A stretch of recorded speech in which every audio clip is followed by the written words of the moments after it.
Now, I'm sure everyone has heard about the new Starbucks Bearista Cup that Starbucks has launched. For a limited period of time, it was a limited stock, and people just went crazy over it. So it was 3,500 rupees or $29.95, and it got sold out in minutes. Don't buy it. It is just a glass tumbler. They're trying to fool you. It is just another marketing technique, and from a marketer's perspective, I think you should not be wasting your money on that little cup.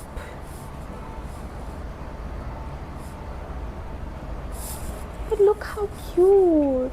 So, for people who don't know what the Starbucks Barista Cup is or what this whole campaign was all about, so Starbucks launched a cute looking glass tumbler. It looks like a bear. It's a play on the word barista because this is a bear. They call it Bearista. It has a little cute rubber hat and a nice straw. So, they launched this cup just in time for the holiday season last year in 2025 in November. Holiday season or the gifting season, which is more prominent in US, and they launched it first in the United States to see how it is going to be. They launched a limited number of cups itself, but when the word got out, people were so hyped about it that it just got sold out in couple of hours of the opening. That was, people were lining it up outside a Starbucks for 4 hours, 5 hours, early in the morning at 4 a.m., and only the first few people could get it because every outlet just had about 2 to 3 cups. That's it. And people waited for hours, and they were angry. They were angry with the staff, they were angry with the baristas over there. But it is not the fault of those baristas, it was fault of the company which launched just a few of these and tried to create this limited number of things sort of a campaign. We will launch 100 cute things, 100 of these merchandises, the teddy bear, the bear with something else, bear holding a pillow holding a bear. There's so much that can happen. So you will buy all the 100 things? Yes, I have adult money. No. The answer is no. That is exactly what most brands are capitalizing on these days. The cute economy, or people are now willing to spend more money on, buying aesthetic stuff, so cute stuff, just because they look cute, and it'll match their personality, they think, and it just makes them stand out by attaching their value to the car. And I think marketers, from a marketer's perspective, great, please buy. It's a great idea. I'm going to use it for most brands. But from a consumer's perspective, is it really necessary? I mean, it's a glass tumbler. You can buy other multiple glass tumblers which are more handy, more useful, less delicate, but also like have more utility for much cheaper than what Starbucks is offering. So why do people still buy such cups? Another important fact to notice here that they made around $64 million in revenue just by selling these tumblers across the world. It came a little later in India. It came by the end of January, but also again a limited number of cups, and all the social media people, all the creators, all the people who are interested in this cute little things got crazy behind it, and it was wiped out within the first few days of the launch. Makes sense, it is a cute looking thing, it is a limited edition thing. It sort of poses like a luxury to have because not everyone has it, and it is so expensive. Like, I was contemplating so much before buying this cup. Also, I hope this video doesn't reach my mom because she will be really angry if she finds out the cost and if she finds out that I actually purchased the cup. But this is a masterstroke branding by Starbucks. They first launched only a limited number of cups.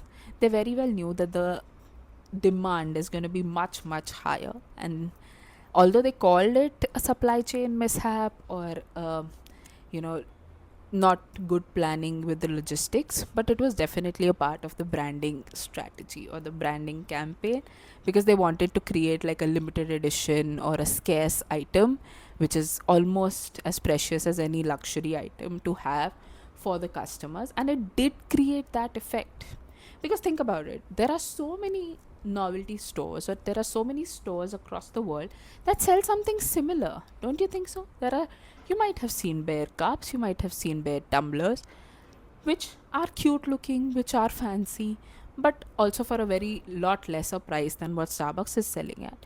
But why aren't they getting sold out so quicker? But why is Starbucks getting all the demand, getting all the hype? So Starbucks was founded in 1971 and is now globally known, and it has its presence. You might like Starbucks coffee, you might hate it, but you know about it. The brand identity is so huge. The mermaid looking logo is just, everyone knows about it, everyone is aware of it, and they know that it is luxury, they know that it has high quality potential, and exactly why it's sold. Starbucks capitalized on its brand value, and that's why it was able to sell so much and make so much revenue by just, selling those bear cups and not the coffee. Again, the competitors were quick to move too. Walmart launched a similar looking tumbler just as quick as how Starbucks launched its cups, but it didn't do so well. I mean, it also got a lot of purchases and they made revenue, but not as big as Starbucks. Having the Starbucks cup became a luxury point, whereas having a Walmart cup, not so much. But that is the value, or that is the power of having a strong brand, and strong brand value just gets added on as soon as you capitalize on it, you keep building it and having a strong foundation for your brand. In US, the frenzy was much more crazier. People were lining up early in the morning, trying to get cups, fighting for it.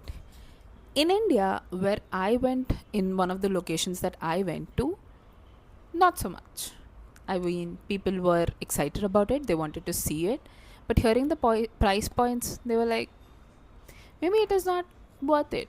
Because I saw this baristas for the first time trying to sell the cup than to actually, just keep it on the shelf. Because in US, it was getting sold off the shelf.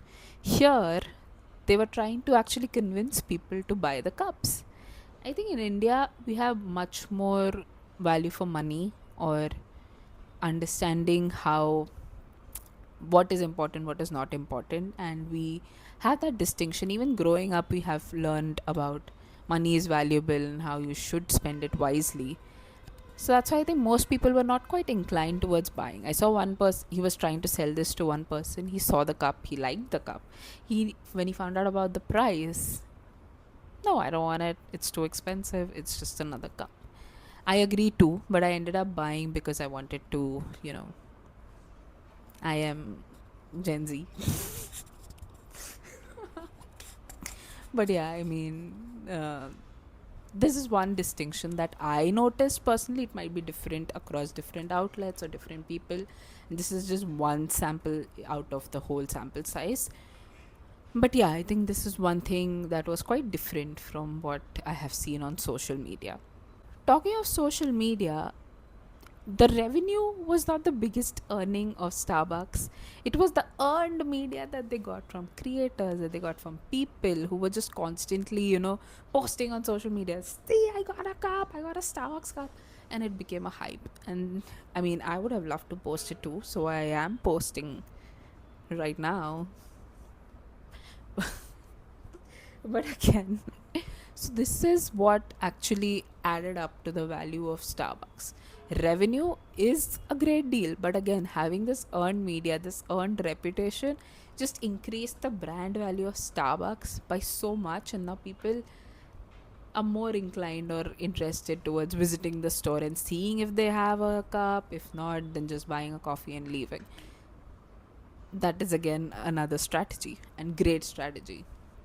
So I think overall, this cup, useful, not useful, debatable, but again, great strategy, great learning in terms of marketing and branding, or how companies should do their marketing and branding or think about it. But also, not all brands can achieve this kind of success. Starbucks has its roots so strong that they were able to achieve this kind of success. But for a brand to reach that value, it should assess for itself that what strategies could suit them, could not suit them, do a little trial and error testing on a little sample size, and then rolling out a full fledged plan. That's all from my side today.